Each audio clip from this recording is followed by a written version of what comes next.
Are you ready to embark on a transformative journey? Hi, I am Sharon Kumara, host of Awakened Soul.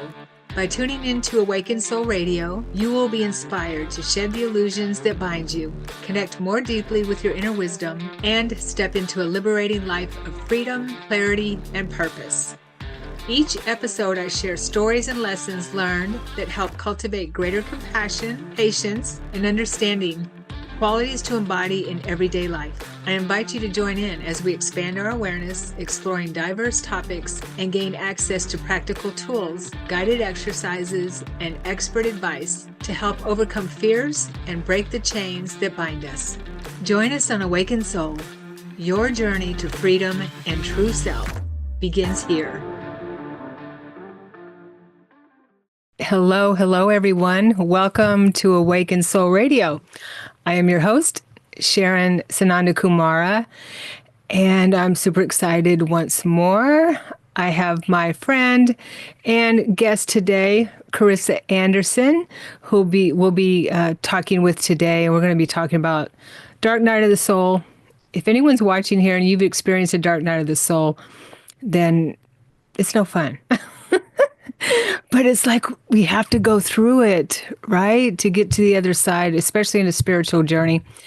And Chris is going to share what she dealt with, and it sounds very, very intense. I know you shared a little bit with me last year, and I'm really looking forward to your story about how you connected with the Council of Nine, and I just can't wait to hear all about you in this story.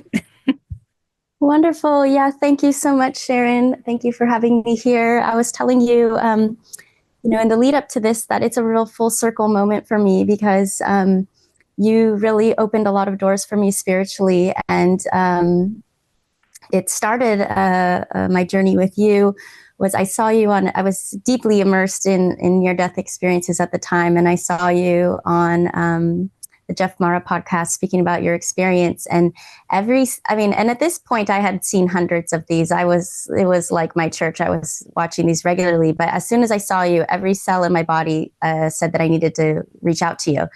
And I wasn't quite sure why, but I definitely took note, and I booked a session with you, and you had introduced me to my first guide that I was aware of. And at that point, I was a little even unsure that I had a guide. And you also, this led in, through synchronicity and the unfolding to teaching me how to channel. And, that just really was the beginning of so many things for me. So it's honestly such a pleasure and an honor to be in this space with you. And thank you for all you've done for me. It's amazing. Oh, well, I was just the facilitator. I was just there for you. Yeah, totally. You did all the work, but I'm really excited for you to share your journey. And you went through a 8-day dark retreat. Yeah, and that sounds kind of scary to me. So I could give a brief, rundown of how I got there. In 2020, I had a really abrupt spiritual awakening where I was in my bedroom and then all of a sudden I wasn't, and I was in another dimensional reality and I was surrounded by beings, and their faces were obscured, but, I could intuit a lot of information about them, telepathically. And I was not scared. And they said, she doesn't know. And they said, of course she doesn't know. And they found this funny. And I just had the awareness, you're right, I don't know. And then I was back in my room. And, the very obvious things were that this place felt more real than the reality that I had experienced up until then. And I could tell that these were beings that had souls, that was evident to me. And I also could tell the gender of them, even though I couldn't, their faces were obscured and they were all dressed the same. And so, that was a lot to unpack for me. And I do have a YouTube video where I go more in detail about how that continued to unfold. And that ended up being my star family. And so they were calling me back for energy upgrades and things like this. And it took me a long time to process all of that. And then in meeting you, I was having more spiritual experiences, kind of more traditional in the sense of meeting spirit guides and becoming aware of my soul and becoming aware of other people's spirit guides.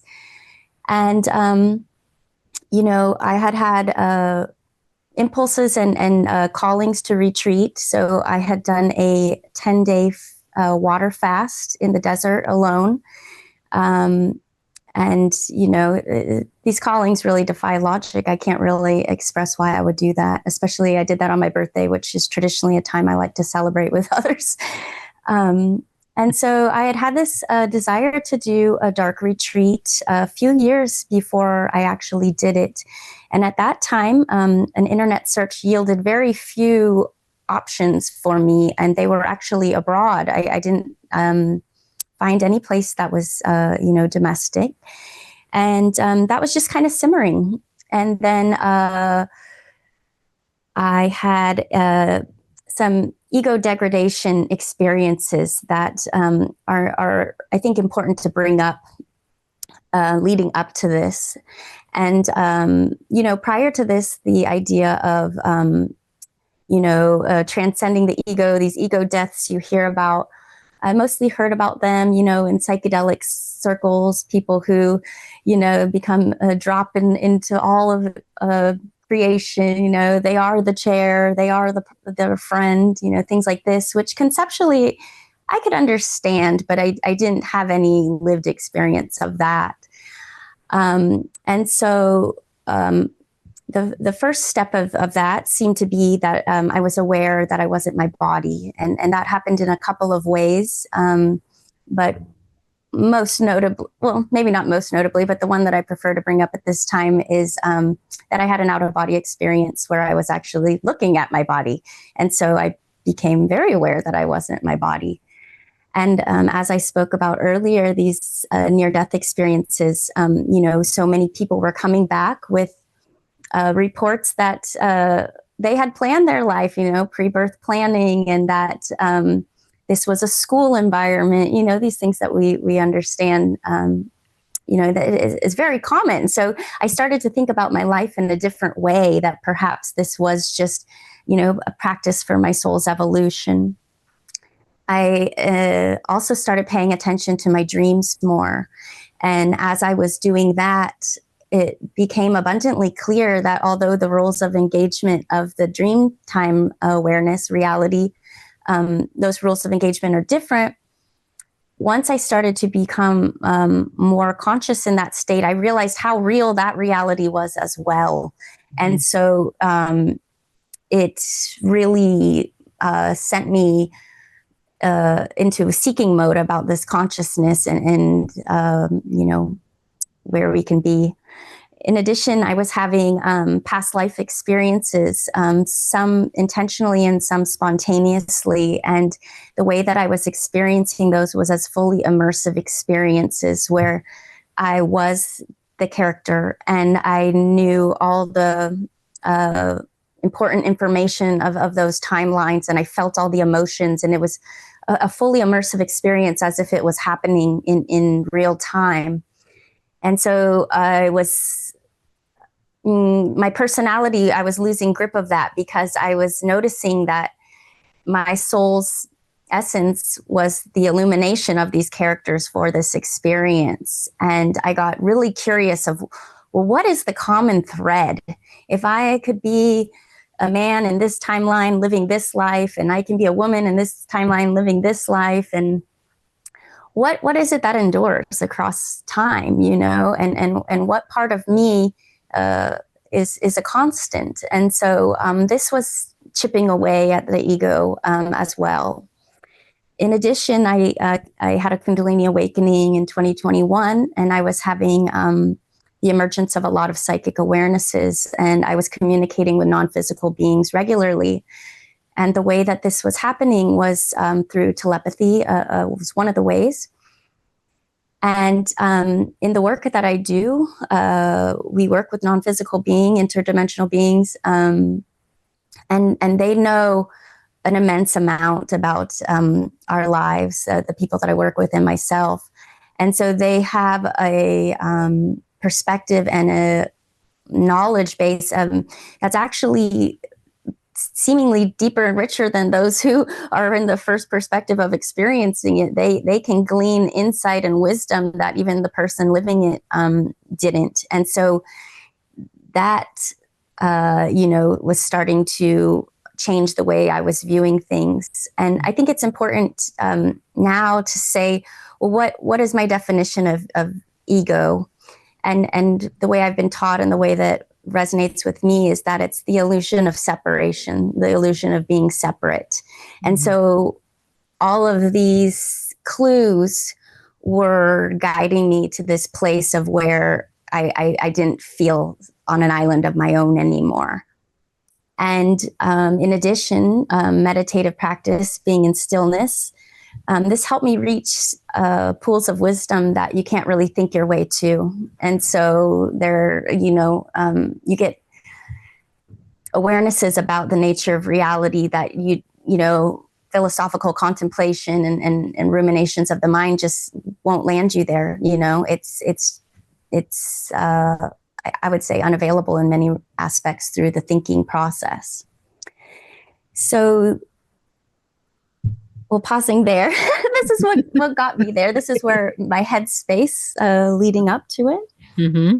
And so I found a place, Dark Retreats in Oregon. It's darkretreatsoregon.org. Oh, in Oregon. Okay. Yes, amazing spot. And so I felt very called, and just like any other calling, I don't think too much about it before I do it. I just kind of go with the flow.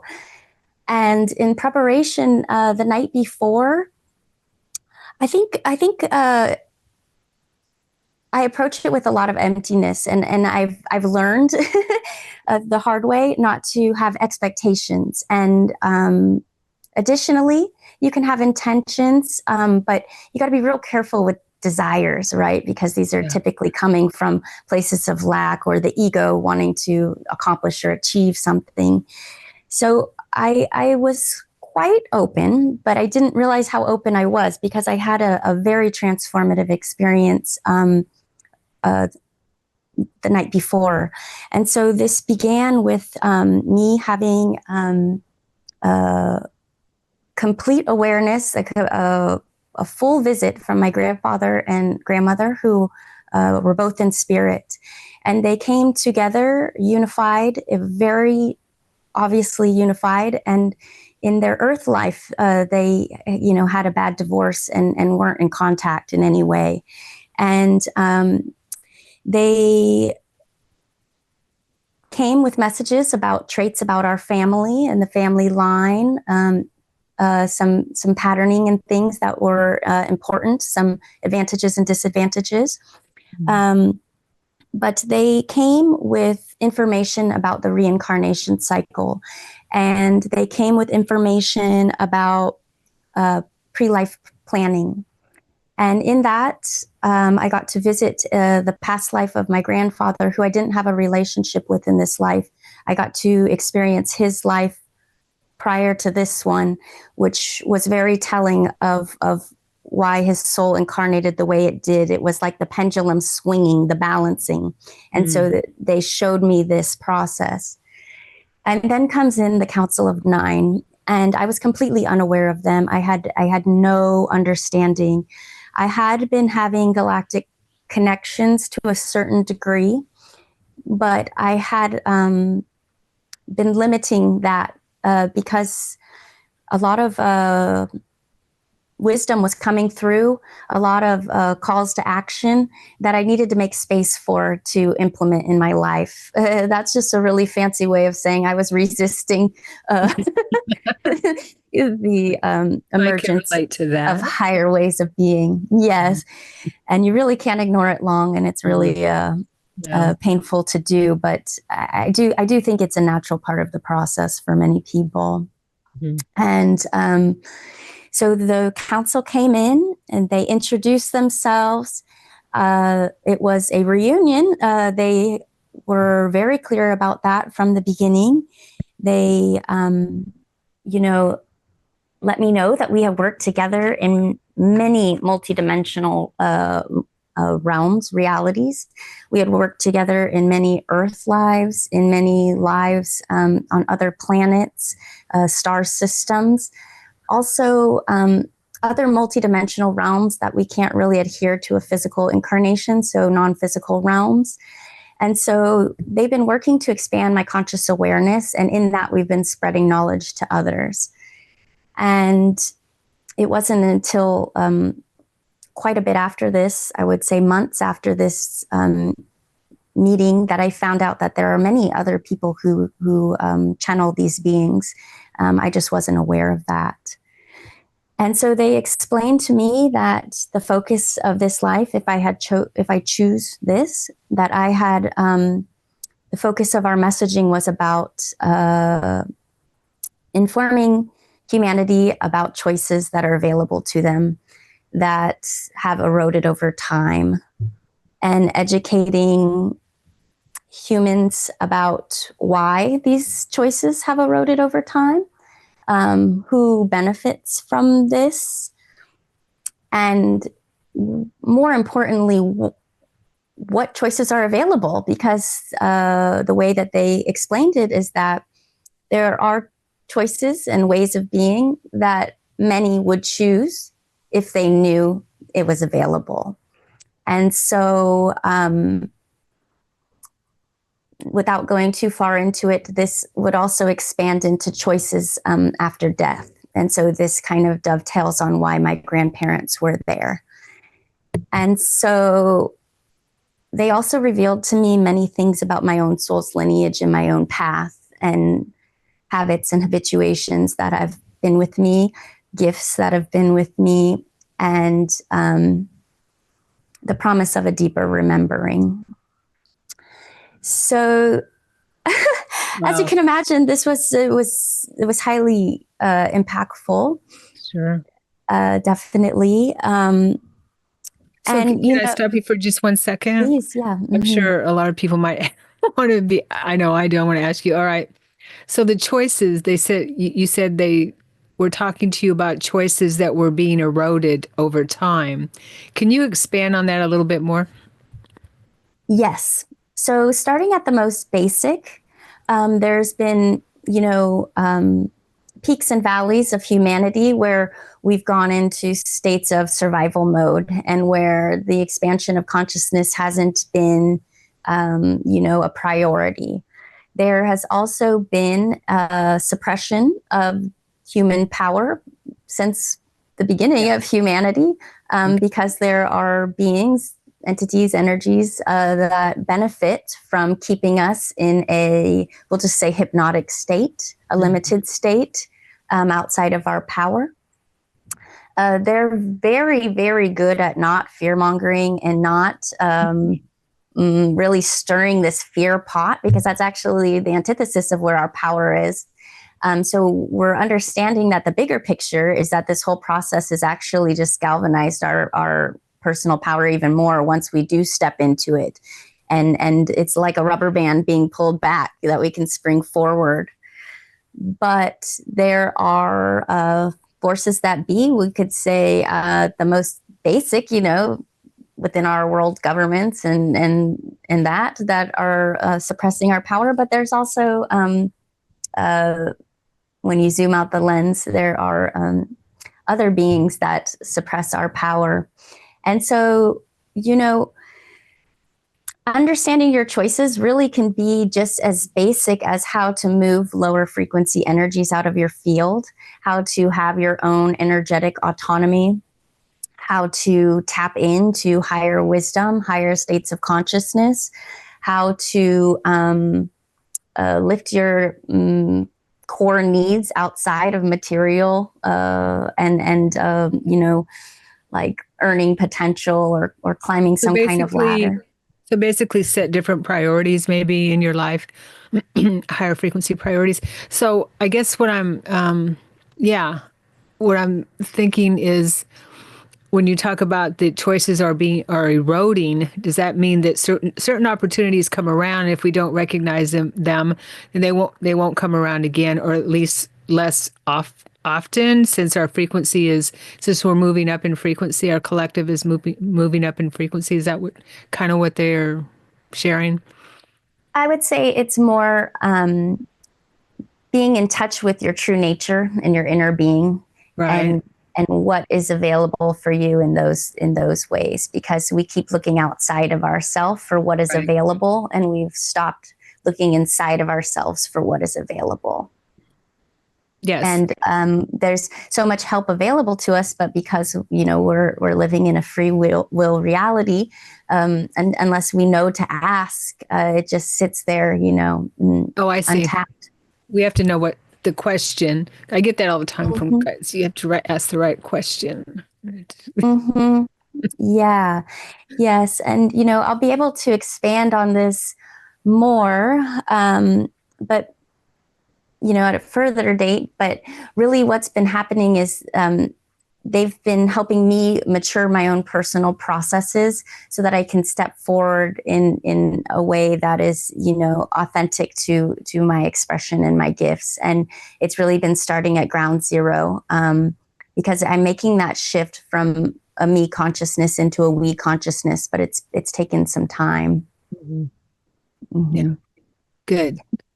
So, okay, question about your dark night from a 3D perspective or whatever D we're in. So, was that difficult for you to be in 8 days of darkness? Was it 24 hours? I mean, continual darkness? Yes. How was? Yeah. So maybe let me go a little bit linear on this. So uh, I had just come out of a, ego death where all these things that used to matter to me so much and that I cared about and invested my time and energy in were meaningless.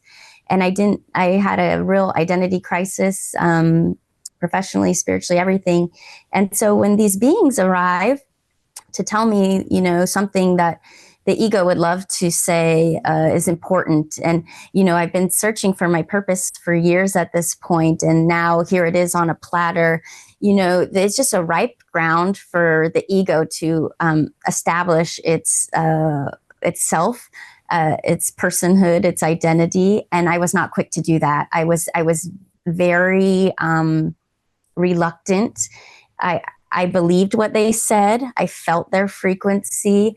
I had tinges of recollection of this.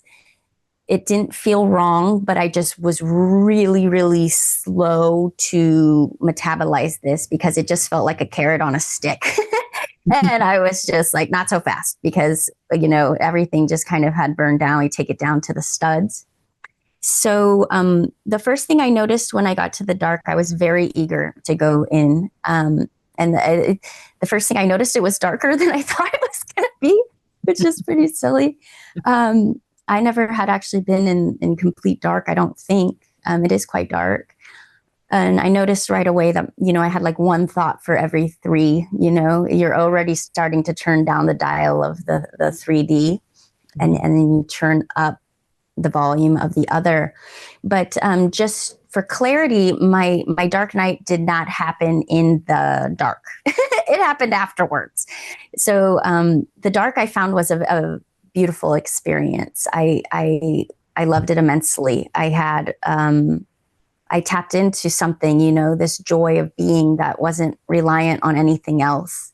I tapped into my inner wisdom, my inner knowing. I had been kind of outsourcing to guides and higher wisdom, and then I was able to tap into that source from within, and I found it to be very therapeutic for me on all levels. I did not struggle in the dark at all. Good. Yeah, I think if, because I do floats, where I'm in the dark and the sensory deprivation type of thing. I've been to the Monroe Institute where you're in a dark pod type of thing. But it's still difficult for me to be completely in the dark, but I get used to it after a little while. Yeah, so I guess if you get used to it, it's freeing, I think. I feel Yeah, it's kind of freeing. When I was in my mid-20s, I went backpacking, internationally by myself for a year. And one of the uh, inquiries that kind of came naturally from that was I was curious what of me would remain and what part of me was like a product of my friends and my environment. And I think that this was kind of the next genesis of that kind of, know thyself seeking is when all of that's away, what emerges, what comes to the surface. Right. Um, and my psychic awarenesses were extremely high, extremely high. I mean, the veil is extremely thin. I I can't speak for anybody else, but that was my own experience. I think it's important, though. I didn't have any expectations for that. I think, if you're being called to a dark retreat, you might want to be careful about some of the content you consume because, these kind of clickbait headlines where people are having, this androgynous DMT in their mind and their brain, and they're having visions or, all these different things. I just think to have no expectations is the best way to approach it. Right. And knowing that exactly what happens is exactly right for you. Because I feel like people are desperate to feel something. And so maybe they might go to an extreme measure like this to do that. And then you might have the opposite effect where you feel even more further away from that which you are seeking because you might feel alone in the dark, right? Because ultimately, I mean, a large majority of the time, that's what I was. I was alone in the dark, until I wasn't. But Right. Thank you, Carissa. Thank you for sharing all that. That's pretty profound, definitely. So you experienced a Council of Nine. They helped you with a lot of profound teachings, it sounds like. What's interesting is you said that you had to, or it sounds to me like you had to communicate with your family first, your ancestry first. And it was the same thing for me when I was going through my dark night of the soul, or what my guides call my quickening. Is I had to clear stuff in this life and work with my ancestry and my past life stuff before I could connect with higher frequency beings. Does that make sense? yes, yes, absolutely. And I can relate to that a lot. And, being a Westerner and not really having any, spiritual background, I really had overlooked the ancestral, factors, because I just never really, had anything to claim as far as, that goes. But it's quite important and quite profound. And I think that we have, we're just so obsessed with healing and we're always blaming everything on the ancestors, but there's so much wisdom and power and love and connection. And I think that it's one of the best pathways to unconditional love is within the ancestral line in this 3D reality because them showing up and guiding and just continuing to improve and expand and enhance. So yes, definitely. I It's agree. a beautiful process. It And you can is. learn a lot. It helps you grow because you stop thinking about your problems, like as if they're only yours, or you can cultivate forgiveness for family members that, have been great teachers for you because you understand that these are just imprinting and the passing of the baton in a way. Right. Yeah. I love that perspective, definitely.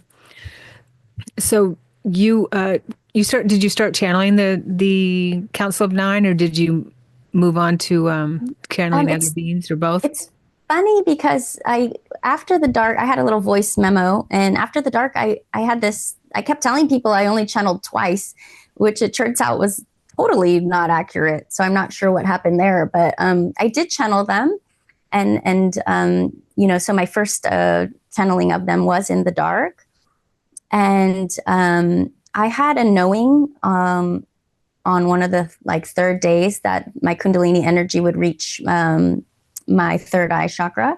And it hadn't yet. It had been in my throat and it had been like 3 years. Um, And so that was kind of interesting because I knew it was going to happen, but then I got to observe my doubt come in about that, and just, questioning your intuitive knowings and things. And so I would say 98% of the time I was in the dark alone, and I was still, and I was relaxed, and just, tapping into my essential nature. But the 2% I wasn't alone, I was very not alone. So I was surrounded by beings of light, especially I knew it was happening on the last day I was in there. And I was surrounded by beings of light, and they were coaching me with how to move this energy up my central channel into my third eye. And that was a group effort. And it was immense. I mean, the energy in the room, there were so many beings there, and it was quite profound. And it was also quite profound to have the energy in that center, and that shift. And yeah, the council had given me some really great channelings, which I didn't listen to for 6 months later. And then, of course, it was right on time once I did. Right. But so yeah, I came out of the dark very, very tapped in, tuned in, turned on. I was ecstatic. It was amazing. It was great. That was amazing. Yeah. Yeah, it was really, really beautiful. Mm-hmm. So you came out with gifts, energy healing gifts as well, right? I would say my intuition had just increased. Yep. Yes. But then, oh man, I fell from a high place. Everything kind of quickly eroded, like very quickly. The shine wore off very quickly. And this is the part I feel the most called to talk about, because in researching dark retreats, I notice a lot of people will give their insight directly after the dark. And if you would have interviewed me then, I was on cloud nine. I was lit up. I was fully like inner illumination. And it wasn't because of these beings of light or these transcendent experiences. It was because of my time alone with myself. But if very quickly, Muji, the teacher, he gave me a lot of language to describe what was happening. But after retreats or time of like intense periods of introspection or like spiritual immersion, the mind comes in with counterattacks quite quickly. And the ego has its own conscious awareness. And when it feels like you're transcending it, it rebels, because the ego and the mind like being in charge. And so when you remember that you are far beyond the scope of what they have to offer from a point of view, these counterattacks come through as doubts, pressures. They amplify any negative thoughts that might live in your field. I was having, really, really negative thoughts. I would say like about as dark as you could think. And, I felt like I had lost everything. I felt like all this work that I had done, was gone. And it's really what's happening is that you've touched something in yourself, and you've awakened something in yourself, and it's calling you back to the heart of your being, and because of like the directness of this experience, the power, the potency, that inner calling, there's forces in this world, and there's forces in your mind and in your psyche that are going to attack against this. And it's just the way it is. And so I think talking about psychic attacks is important because they feel like an inside job. They feel like it's coming from within you. And, I'm not saying that some of it isn't coming from the mind, but these beings that benefit from keeping you small and keeping you unaware of yourself, they go to work big time when your light is shining that bright. Yeah. And this storm, is hard to weather. And it's not one you can take people on the ride with you. It's quite isolating. Yeah. Mhm. I can relate to that. Yeah. You read my book. Yeah. And the natural arc trajectory of my awakening is I could spend lifetimes in the light. It's so fun Hmm. and expansive and joyful. And so I really resisted anything that was kind of like, in these kind of like, oh, psychic attacks, like, oh gosh, I don't want to hear about that, but they're pervasive and they're really good at what they do. They're very, very good at what they do. And I was having, um, I wouldn't say like self-harm thoughts, but I would say as hopeless of thoughts as you could have. I've a complete hopelessness. And yeah, so why do they do this? Because within us is still the potential to be distracted and to deviate from, your heart's truth, and to be, pulled into the noise of personhood again. This is what Muji taught me Do is you know Muji? no, but his Oh, teaching came yes. right in at the right time I and love just him. Hmm. plucked me out of this I'll call it an initiation. Right. um, and you have to dig very deep within yourself. You can't fight it. That's not how you approach it. You have to realize what exists within you is like this very powerful space. This completely still, really. It's infinite. It's timeless. It's imperishable. And what Muji says is that this is the urge of the human being to discover. And so this is why these attacks and assaults are so brutal, because there's so much on the line. And so when these happen, you couldn't feel farther from the mark. You feel like you are as off the path as possible. But really, I think it's important to know that this is an indication of how close you are. And Exactly. you're so close. That's why they call it threading the needle in some circles. And these forces want to sabotage your opportunity to freedom. And they and also the mind and the ego, they like to be in the driver's seat, so they're happy to do this. But I love this old saying, the the night is darkest just before the dawn, because I found that to be true. Right. Yeah. Well, thank you for sharing that. I believe that helps a lot of people too. And I know a lot of people come to me and that are going through dark night of the soul, whatever we want to call it, very intense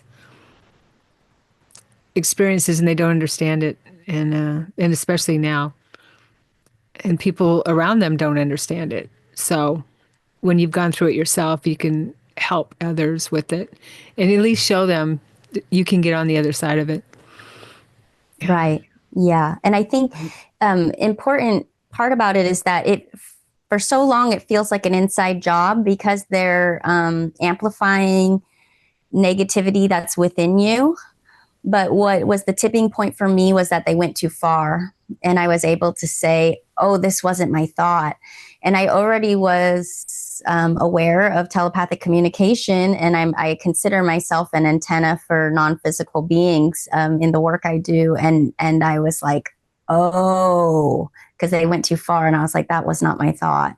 And so that really shifted things to where I was able to step into the role of the observer instead of riding the wave of it, just, in the self-loathing and the misery, really.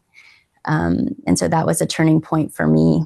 But, I had blocked out the council. I had blocked out my guides. I had blocked out everybody um, Yeah. uh, fully during this process, the Well, plummet. Christ went through it. Right. Yes. He, Yeah. where was 40 days in the desert? And was it 40 days and 40 nights? Amazing. Yeah, he went through Yeah. it. Dark Hmm. night of the soul. That was totally a dark night of the soul. Nobody can tell me different. Yeah. I had to go Hmm. through all that. So we have about 15 minutes left, and you were going to let's talk about this gift you have, energy you were going to gift a couple of people with. Yeah. So a quick rundown is I, collected myself and I reestablished my connection with the council. And so each day I put myself in a light trance and I hit my recorder button and then the transmission will come through. And so this is my class for the day. And they've been teaching me all different types of things, frequency, resonance, harmony, my galactic origins, understanding my emotions, how to be a human, expansive ways of being in general. And so I was in this non-physical school, and still am, every single day. And so it's drastically expanded me immensely. And one right before a trip to Shasta, they notified me that I would be meeting beings of light and that they had gifts for me. And I was curious how that was going to play out because I was there for a girlfriend's birthday. And, sure enough, it happened. And I was greeted by thousands of beings. And they all know me. They're very familiar with me. And they all have a lot of personality. And so they're heart-centered beings of light. They have gifts to share. So their gifts are for growth and expansion. And they do this through coding and deprogramming of our energetic systems. And they do this through sound, light, frequency, sacred geometry. And so essentially what this looks like is through resonance and through their own experience, they'll be drawn to the people that I work with for their specific needs. And they'll come through and through language of light transmissions will augment the energetic field of these people. And they also come through with information. So you have the light of awareness of what's going on so that you're not just attracting it back into your field unconsciously. And then you'll have the energetic inertia of these codes and blueprints, which will come through, and also clearings.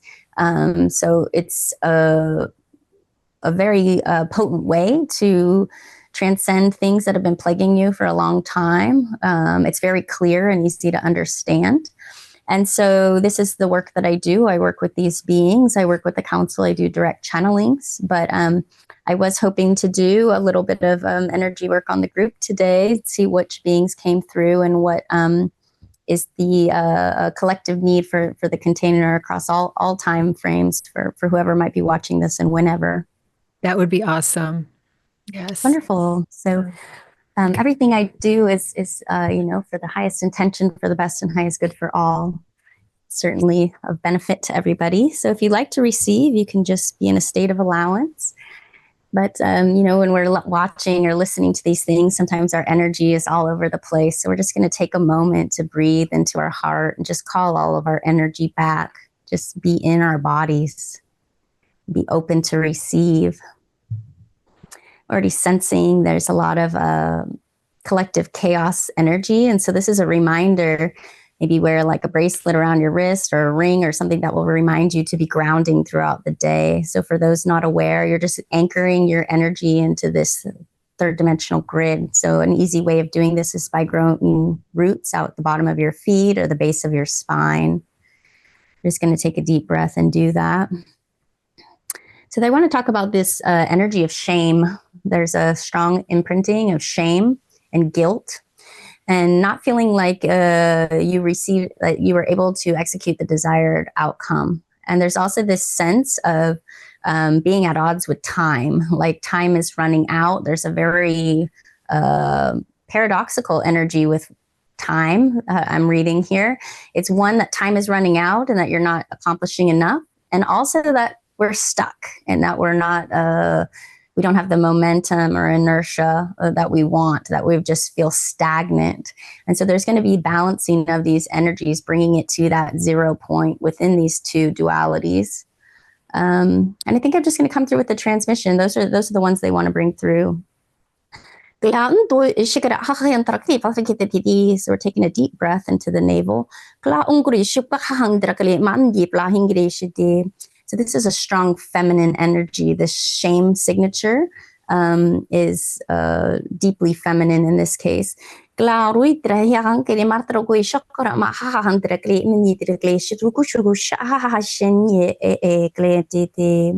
So just as we were in the energy of allowance, now we're going to be in the energy of letting go. We're just letting go of all that which does not serve us, what we are holding on to. Because what I'm sensing here is that some people are holding on to the shame because they feel like they deserve it. And so we are rewriting all of these stories. And this is coming from a place of deep self forgiveness and allowance of what is. De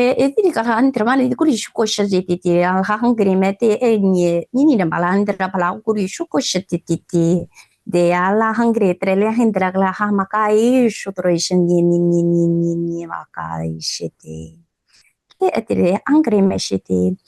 So what she's saying is that certain things that we didn't do, that we didn't get done, were not meant for us to do. And so that's another clue to letting it go.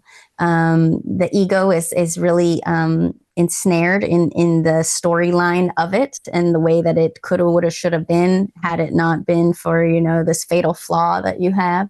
And so we're just fully allowing what to be will be. And just to close, do we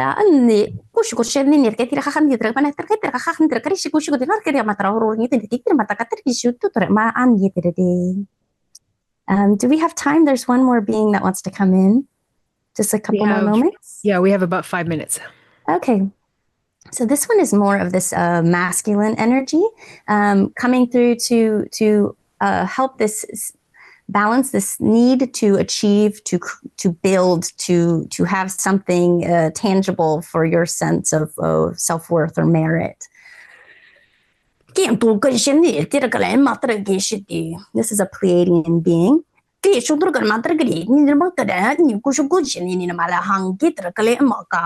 he's clearing some of this mental rumination. So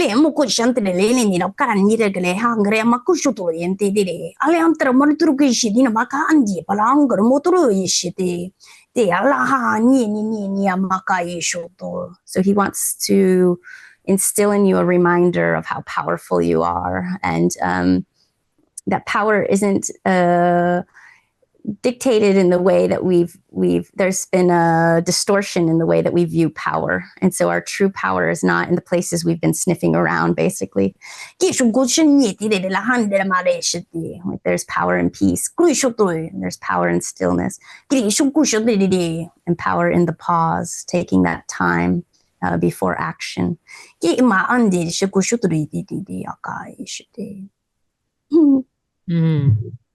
Yes. Thank you. Beautiful. It's a pleasure because as I bring them through, I get to kind of bask in their energy. I get to go those places, as you know, and it's just it's a pleasure. Right. So that is what you call light language, right? Is your channeling? Those that are watching that don't know where you, what was that, right? Totally.